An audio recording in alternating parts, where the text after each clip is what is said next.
and welcome to episode 148 of Things I've Learned from Barry Harris. And today I thought we would discuss one of Barry's four scales of chords that gets overlooked a lot, by myself included. And it's probably because he didn't really come up with it until the 80s. So there's the dominant 7 diminished scale and there's dominant 7/5 diminished scale. So everybody knows his, or a lot of people know his major 6 diminished scale and his minor 6 diminished scale. But he has the same concept for dominant and dominant 7/5, and today we'll look at the dominant diminished scale, which is, as all of Barry's beautiful 8-note scales show us, it's composed of two different things. It's a C7, so the 4 notes are C7, C, E, G, B flat. And then the 4 notes are D diminished, D, F, A flat, B. And when you put the 4 notes of C7 with the 4 notes of D diminished, you get this beautiful 8-note scale, which consists of those two different chords. Now, what it gives you is this beautiful sound. There's C7, D diminished, another C7, another D diminished, C7, D diminished, C7, D diminished, C7. Pretty. And these are just in drop 2s, because that's what most of us guitar players start off with, 4 consecutive strings. And you have to know them, obviously, on all 4 sets of strings, and so on. The highest 4, the middle 4, and the lowest 4. So that's great. But remember, as a scale, as we know, like Barry talks about, and of course, thankfully, we have Thomas Eccles talking about, explaining every part of this that we should know. So, in other words, we just played single notes. Now, if we think about Thomas's elevator floors, the next floor is going to be 2 notes, which are going to be thirds. So these are really pretty too. So here you have a major third, minor third, another minor third, another minor third, another minor third. There's your second, a minor third, and there's your major third on the top. So you have one major third, all minor thirds, and one second, because we seem to always have that second in every one of Barry's minor 6 diminished, because you have that chromatic someplace. So in the dominant 7 diminished, you're going to have the chromatic between the flat 7th, major 7th, and tonic. In the other two, the major 6 and the minor 6, you have that half step in between the 5th, flat 6th, and 6th, which are really pretty too. So that's it in thirds. Another thing you have to know. The next thing after thirds, according to Thomas's elevator rules, is triads. So it's pretty. You get all these really beautiful sounds.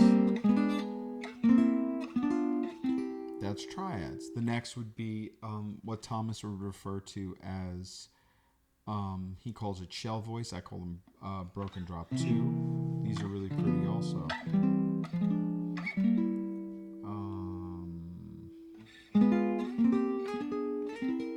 Beautiful.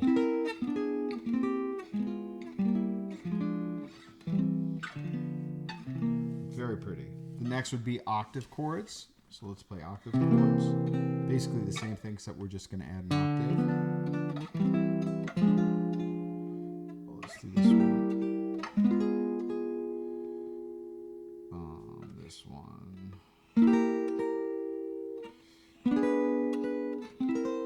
Very pretty octave chords. And then, of course, drop 2s, which we did earlier.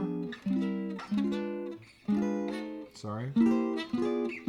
And then after drop 2 is drop 3, which is pretty also.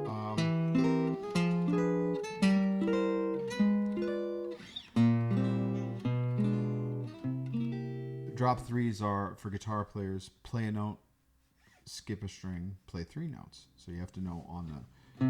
I just did them all on a 5th string root, but you also should know them on a 6th string root also.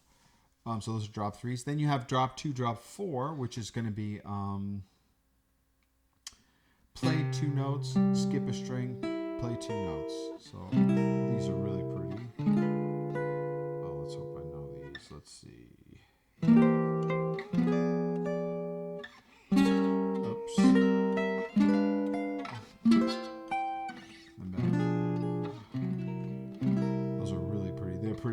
5/5 also, but we'll get to that in another video. So now you have all of these beautiful things that you know how to do with this scale, in addition to your major 6 diminishes and minor 6 diminishes. Now we treat this scale of chords the exact same way that we treat the other two that we've talked about, the major 6 and the minor 6, being that we can move those parallel the way that I just did, meaning all the notes are moving in the same direction at the same time. That's one form of moving. You can also do oblique motion, where one note is staying and other notes around it are moving. So in this case, I'm leaving the E and I'm just lowering the thirds. But while this E is ringing, this one might be pretty. That's a really pretty move.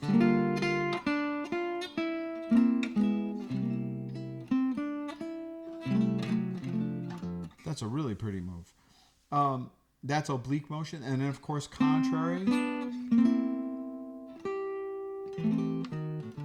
where one note moves in one direction, the other note moves in another direction. So there's a million things that we can do with C7 diminished scale. Same way we did them with major 6 diminished and minor 6 diminished. But I thought this was a nice one to show this little move that Barry used to do. And people have taught this before. But Barry used to play this Chopin phrase, which is, if I took just regular C7 scale, would be starting on a note, going up a note, and then going down a third. And then from the note you ended on, go down another scale note and do the same thing. So that's a really pretty move. That's on the plain C7. Now, if we did that on Barry's C7 diminished scale, it would be slightly different, because now you get this.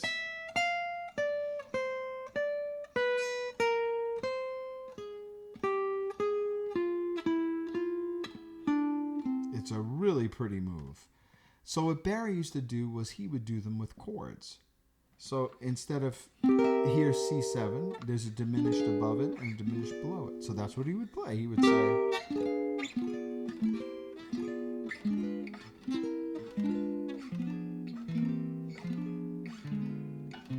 that's a beautiful move. He would enhance it even more by, instead of playing drop 2s for everything, sometimes he would say the lowest note and the highest note of a drop 2 is a 10th. So when he played the diminished, instead of playing the full diminished chord, he would just play the lowest note and the highest note. And he would do that every time on a diminished. So you'd get this.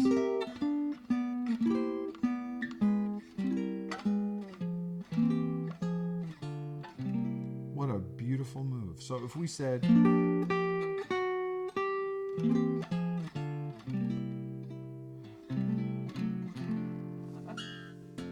that is a pretty move. Really pretty. Now, you could do that with drop 2s like I'm doing with, or you could do it with any of the other elevator forms. If I did a broken drop 2, just a broken drop 2, which would just be 3 notes, which for piano would be kind of, that's their closed voice. And if you notice, it's a 6th. So look, if I start here, well, that one's actually a 7th, but the rest of them are a 6th, really. Look. Aren't those... That's a pretty move, too. Look. That's a really nice move. Suppose I did it with triads. So here's triad.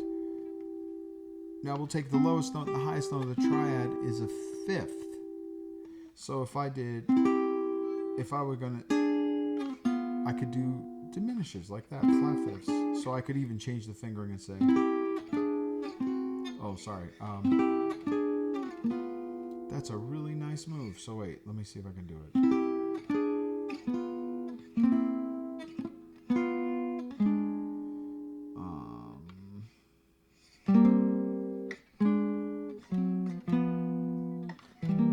That's a great move. Listen how pretty that is. Oh God, hold on. I love that sound. Oh, let's see.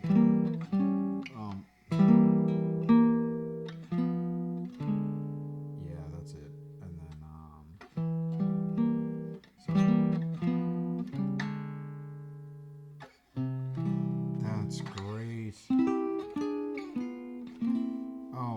So let's see.